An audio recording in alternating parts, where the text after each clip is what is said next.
नमस्कार, 22 जिले 22 खबर देख रहे हैं आप। आपके साथ मैं हूं रंजना सिंह राठौड़। बुलेटिन की शुरुआत करेंगे।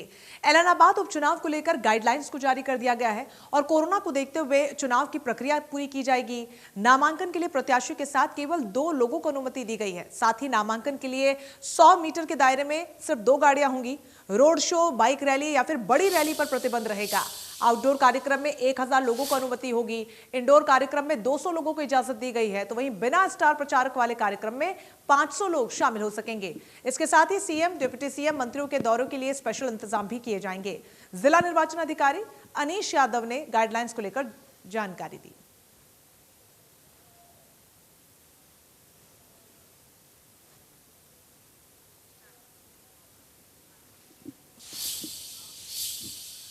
चरखी दादरी में लखीमपुर हिंसा को लेकर कांग्रेस ने जमकर प्रदर्शन किया और जोरदार नारेबाजी भी की। इससे वाहन चालकों को भारी परेशानी का सामना करना पड़ा। लखीमपुर हिंसा और उसके बाद कांग्रेस महासचिव प्रियंका गांधी व साथ ही साथ हरियाणा से राज्यसभा सदस्य दीपेंद्र सिंह हुड्डा को हिरासत में लिए जाने से हरियाणा के कांग्रेसियों का गुस्सा आज 7वें आसमान पर देखा गया। तमाम जिलों में आज कांग्रेस कार्यकर्ताओं के द्वारा न केवल रोष प्रदर्शन किया गया, बल्कि जिलाधीशों के माध्यम से केंद्र सरकार और साथ ही साथ राष्ट्रपति को ज्ञापन पत्र प्रेषित किया गया और इस मामले में यथोचित कदम उठाए जाने की मांग भी की गई। चरखी दादरी में भी इसी कड़ी में आज कांग्रेसी कार्यकर्ताओं के द्वारा रोष प्रदर्शन किया गया, धरना दिया गया, सड़कों पर जुलूस निकाला गया और साथ ही साथ न केवल यूपी सरकार की बल्कि केंद्र सरकार की भी इस मामले में भर्त्सना करते हुए कहा गया कि मामले में राष्ट्रपति के द्वारा वांछित कदम उठाया जाना चाहिए। बहरहाल देखने वाली बात यह होगी कि कांग्रेसियों के इस प्रदर्शन के बाद किस तरह की कार्रवाई अमल में लाई जाती है। लेकिन जिस तरह से प्रियंका गांधी व दीपेंद्र सिंह हुड्डा को हिरासत में रखा गया था, उसके बाद से कांग्रेसियों के द्वारा लगातार इस तरह का प्रदर्शन किया जा रहा है और घटना की निंदा भी की जा रही है। चरखी दादरी से सहयोगी अनिल लहरी व वीडियो जर्नलिस्ट सुमित अवस्थी के साथ रवि जांगड़ा, इंडिया न्यूज, हरियाणा। इंद्री अनाज मंडी में किसानों को उस वक्त परेशानी झेलनी पड़ी जब खुले आसमान के नीचे पड़ी किसानों की हजारों क्विंटल धान की फसल बरसात के पानी में भीग गई। फसल भीग जाने से किसानों में मार्केट कमेटी के खिलाफ रोष देखने को मिला। किसानों का कहना है कि धान खरीद की गलत नीतियों के कारण किसानों को ये दिन देखने पड़ रहे हैं। उन्होंने ये भी कहा कि यदि प्रदेश में धान की खरीद 1 अक्टूबर से शुरू हो जाती तो इस प्रकार की समस्या से किसानों को न जूझना पड़ता। ये तानाशाही सरकार का रवैया बहुत दुर्भाग्यपूर्ण हो रहा है यहाँ पर, और अब तो परमात्मा भी इनके साथ लग चुका है। किसान राम भरोसे कहते थे पहले, कहावती पे किसान तो राम भरोसे, अब तो किसान राम भरोसे भी नहीं रहा। ये देख लो आपके सामने क्या हाल हो रहा है।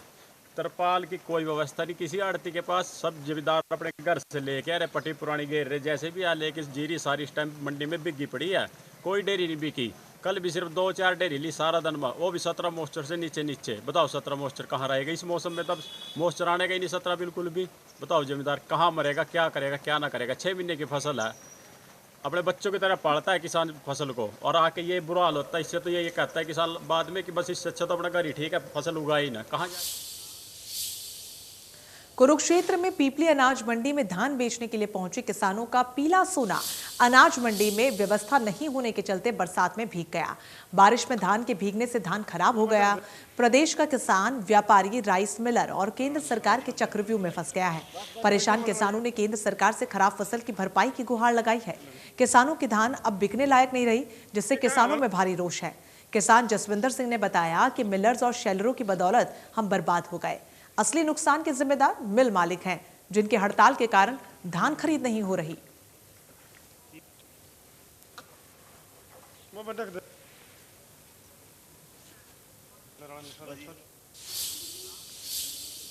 खबर पंचकुला से। यहां पर मंगलवार को हरियाणा विधानसभा स्पीकर ज्ञानचंद गुप्ता ने mother and child care department की बिल्डिंग का भूमि पूजन किया।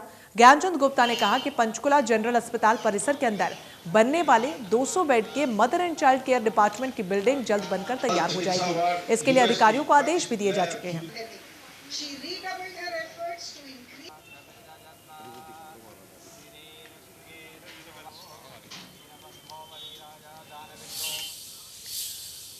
अब प्रदेशवासियों को अपनी समस्याओं को निपटाने के लिए अधिकारियों के चक्कर नहीं काटने पड़ेंगे, क्योंकि राइट टू सर्विस कमीशन प्राथमिकता के आधार पर समस्याओं को निपटाएगा। Haryana right to service commission ने लोगों की समस्याओं को प्राथमिकता के आधार पर निपटाने, यूँ कहिएगा कि सम्मानपूर्वक तरीके से निपटाने के लिए बीड़ा उठाया है। संभवतः हरियाणा देश का ऐसा पहला राज्य बन गया है जो कि इस तरह से लोगों की समस्याओं को न केवल हल कर रहा है बल्कि साथ ही साथ हैप्पीनेस रेटिंग भी दी जा रही है। इसी कड़ी में आज आयोग की एक कार्यशाला का आयोजन भिवानी के पंचायत भवन में किया गया, जहां पर विभिन्न महकमों के अधिकारी कर्मचारियों के साथ साथ शिकायतकर्ताओं ने भी शिरकत की। आपको बता दें कि जिस तरह से आयोग के द्वारा काम किया जा रहा है उसके मातहत 31 विभागों, 38 संस्थानों व उनके साथ साथ 546 प्रकार की समस्याओं को इसमें शुमार किया गया है। इन समस्याओं को न केवल प्राथमिकता के आधार पर हल किया जाता है बल्कि बाद में रेटिंग भी तय की जाती है। और जिस तरह से लगातार आयोग के द्वारा दावा भी किया जा रहा है कि लोगों की समस्याओं को तय समय तक उनका निपटान किया जाएगा, जनवरी 2022 तक किसी भी तरह की ऐसी समस्या वो लंबित नहीं रहने दी जाएगी। आयोग के चेयरमैन TC गुप्ता का दावा है कि हरियाणा देश का ऐसा पहला राज्य बन गया है जहां पर इस तरह की समस्याओं को पेंडिंग नहीं रखा जाएगा और इन समस्याओं में बिजली, पानी, पेंशन और इस तरह की दूसरी तमाम तरह की योजनाओं को शामिल किया गया है। वीडियो जर्नलिस्ट सुमित अवस्थी के साथ रवि जांगड़ा, इंडिया न्यूज़ हरियाणा। अगर आप सोशल मीडिया जैसे कि फेसबुक, इंस्टाग्राम, ट्विटर चला रहे हैं और आपके अकाउंट के फॉलोअर्स की संख्या लाखों में पहुंच चुकी है, लेकिन आप अपना अकाउंट वेरीफाई नहीं करवा पाए, तो आपको बेहद चौकन्ना रहने की आवश्यकता है, क्योंकि अकाउंट वेरीफाई करवाने के नाम पर आपके साथ लाखों की धोखाधड़ी हो सकती है। साइबर क्राइम का नया पैंतरा तेजी के साथ आगे बढ़ रहा है। फरीदाबाद में एक ऐसा ही मामला सामने आया है, जहां पर महिला मेकअप आर्टिस्ट के इंस्टाग्राम अकाउंट को वेरीफाई कराने के नाम पर हैक कर लिया गया। महिला से हैकर्स द्वारा आईडी और पासवर्ड वापस देने के नाम पर 14,000 की ठगी भी की गई। महिला से पैसे लेने के बाद भी जब इंस्टाग्राम का अकाउंट महिला को यूजर नेम और पासवर्ड सहित वापस नहीं किया गया, तो महिला ने इसकी शिकायत फरीदाबाद साइबर थाना पुलिस में की। पुलिस के मुताबिक हैकर्स की तरफ से अनवेरीफाई अकाउंट को वेरीफाई कराने के लिए ईमेल भेजा जाता है, जो बिल्कुल ओरिजिनल की तरह ही दिखता है, और अकाउंट को वेरीफाई करने के चक्कर में अकाउंट होल्डर लिंक क्लिक करता है, जिसके बाद अकाउंट का यूजर नेम और पासवर्ड हैकर्स के पास चला जाता है और पैसे की डिमांड शुरू हो जाती है। साइबर मामलों की जांच कर रहे पुलिस अधिकारी ने बताया कि अकाउंट को वेरीफाई कराने के नाम पर ठगी का चलन चला आ रहा है, इसीलिए सभी को सतर्क होने की जरूरत है। अगर उनको वेरिफिकेशन के लिए कोई मेल आता है तो उस पर क्लिक बिल्कुल भी ना करें और अपने जो यूजर का आईडी पासवर्ड है किसी के भी साथ शेयर ना करें।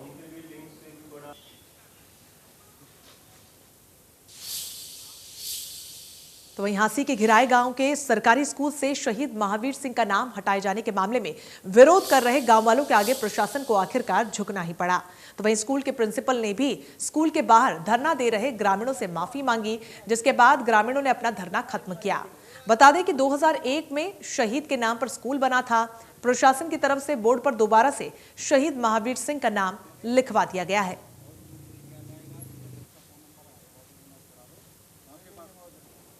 स्कूल के प्रांगण में ही मीटिंग हुई थी और सभी गांव के लोगों ने और शहीद सेवा दल के सभी साथियों ने मिलकर ये फैसला लिया था कि कल गांव के स्कूल के सामने हम धरना देंगे और स्कूल को ताला लगा देंगे, क्योंकि बगैर ज़्यादा बड़े विरोध के उसमें ये लोग इसको नाम को नहीं लिखेंगे जो शहीद का अपमान हुआ है। एक्चुअल मामला क्या था? मामला ये था कि गिराए गांव में 1999 के कारगिल के शहीद हैं श्री महावीर जी, और उनके नाम से इस स्कूल का नाम है। जब ये नया गेट बना तो इस पे नामकरण की जब बारी आई तो वो नाम इस पे नहीं लिखा, अंदर वाले पे लिखा हुआ है। और जाहिर सी बात है कि जब अंदर लिखा हुआ तो बाहर भी लिखना बनता था। इन्होंने नहीं लिखा तो गांव के हमारे एक बहुत ही युवा साथी सुनील हैं जो आपके पीछे खड़े हैं, इधर आ जाओ आप भाई साहब। इसने देखा कि गाँव के स्कूल का नाम शहीद के नाम से नहीं है, तो इसने इस बात को फैलाया, अन्य संगठनों को और ग्रामवासियों को इकट्ठा किया, और ये सब लोग जब यहाँ आए तो बड़ा ही गंभीर मामला है। ये शहीद का अपमान हुआ है, शहीद के साथ साथ सभी शहीदों का ये अपमान है। ये तो कल फैसला लिया गया था स्कूल को हम बंद करेंगे और जब तक नाम नहीं लिखा जाएगा तब तक हम। जींद में आंगनबाड़ी वर्कर्स और हेल्पर यूनियन ने मंगलवार को भी अपनी मांगों को लेकर धरना जारी रखा।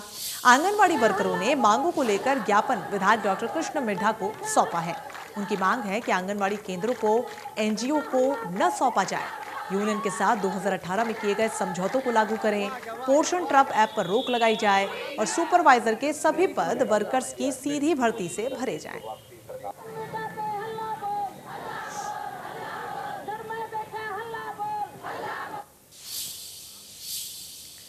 तो वहीं अंबाला में श्रीमद् भगवत सप्ताह का आयोजन हुआ। ज्ञान यज्ञ की मेयर शक्ति रानी शर्मा ने शिरकत यहां पर की।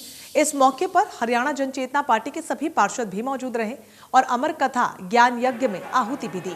परम पूज्य आचार्य श्री सनातन चैतन्य जी महाराज ने कथा व्यास किया।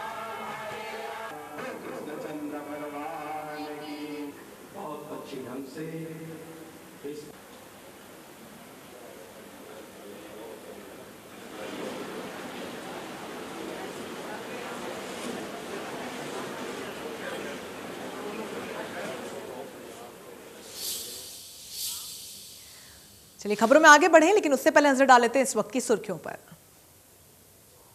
प्रेजेंटेड बाय इम्यूनिटी बढ़ाने के लिए 90 वर्षों से महिलाओं की नंबर 1 आयुर्वेदिक औषधि टॉनिक हेम पुष्पा। प्रियंका गांधी, अजय कुमार लल्लू और दीपेंद्र हुड्डा समेत कांग्रेस के 11 नेताओं पर एफआईआर। लखीमपुर जाने के लिए निकले नेताओं को सीतापुर में किया गया है गिरफ्तार। धारा 151 और 107 के तहत केस दर्ज। एलानाबाद से गोविंद कांडा हो सकते हैं बीजेपी के उम्मीदवार। दिल्ली में बीजेपी प्रभारी विनोद तावड़े और ओपी धनखड़ से की मुलाकात।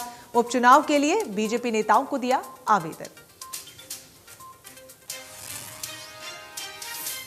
पिछड़े वर्ग के लिए बनाई गई नीतियों पर मुख्यमंत्री ने लिया फीडबैक। चंडीगढ़ में पिछड़ा वर्ग मोर्चा के साथ की बैठक। सरकारी योजनाओं का लाभ लेने के लिए लोगों की मदद करने की अपील। 3 दिनों में 3,60,000 टन धान की खरीद। खाद्य आपूर्ति विभाग ने कहा किसानों को नहीं होने देंगे परेशान। 1-2 दिन में खत्म हो जाएगी परेशानी।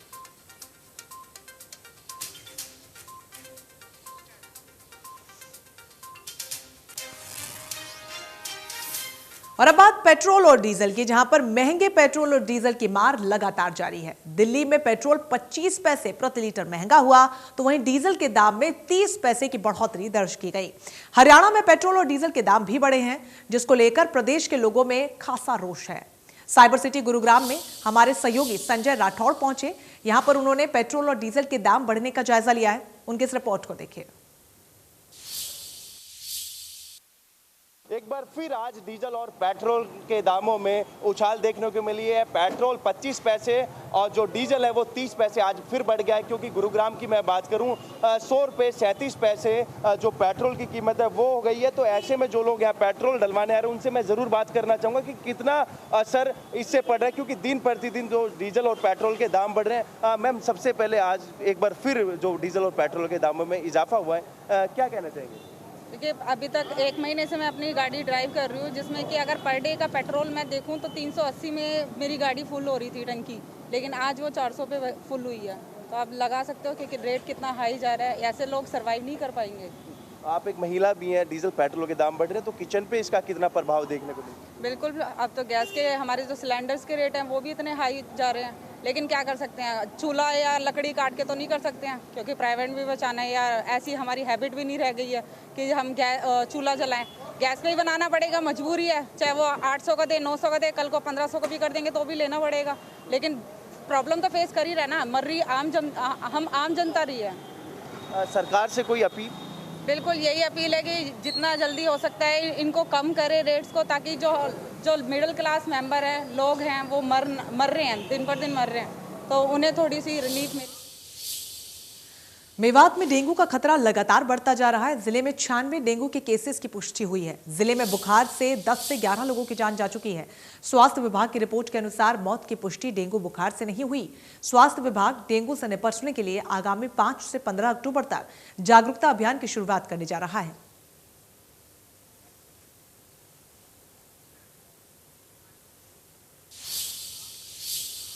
और अब बात रोहतक की, जहां पर सीएम फ्लाइंग ने एसडीएम कार्यालय में छापा मारा। छापे के बाद वाहन रजिस्ट्रेशन के नाम पर चल रहे फर्जीवाड़े का खुलासा हुआ है। आर्यनगर थाने में आरसी क्लर्क समेत 4 के खिलाफ मामला दर्ज कर लिया गया। सीएम फ्लाइंग अधिकारी कर्मवीर ने बताया कि गुप्त जानकारी के आधार पर एसडीएम कार्यालय में छापा मारा गया, जहां पर गलत रजिस्ट्रेशन करवाए हुए दूसरे राज्य के 3 वाहनों को जब्त किया गया। कर्मवीर ने यह भी बताया कि उनके पास एनओसी और ट्रेसिंग नंबर होने चाहिए थे, उसके बाद ही रजिस्ट्रेशन करवाया जाना चाहिए था। उन्होंने बताया कि 3 वाहन मालिक के अलावा एक आरसी क्लर्क पर भी मामला दर्ज कर लिया गया है।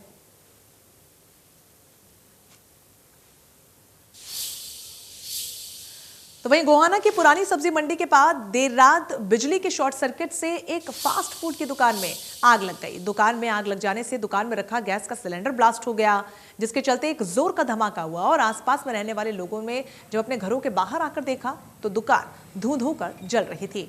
जानकारी मिलते ही पुलिस और फायर ब्रिगेड की गाड़ी भी मौके पर पहुंच गई, लेकिन तब तक दुकान में रखा सारा सामान जलकर खाक हो चुका था।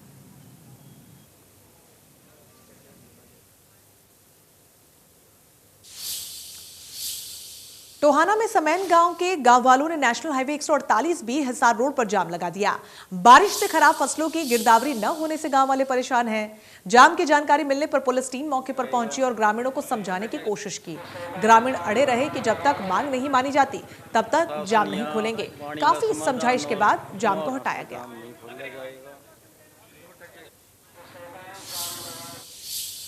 तो वहीं पलवल में नवविवाहित महिला की मौत का मामला सामने आया है। दहेज को लेकर महिला को फांसी लगाकर मौत के घाट उतार दिया गया। मृतक महिला के परिवार वालों ने दहेज को लेकर ससुराल पक्ष पर हत्या का आरोप लगाया। पुलिस ने मृतक महिला के पति समेत 4 नामजद पर दहेज हत्या के आरोप में केस दर्ज कर जांच शुरू कर दी है।